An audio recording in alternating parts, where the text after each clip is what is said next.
Today we see how you can generate login ID and password for your CommBank NetBanking. For this, open your web browser. Here enter the URL commonbank.com.au.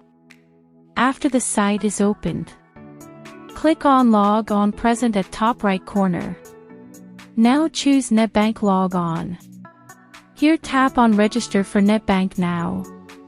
To register for NetBanking you required any one of debit, credit, key or travel money card and its PIN, more you required your mobile number and valid email address.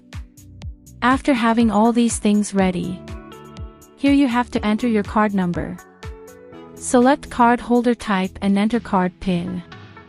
Now enter the security code and click on Next. Thereafter you got the verification code on your phone and email. Now you have to follow the on-screen prompts.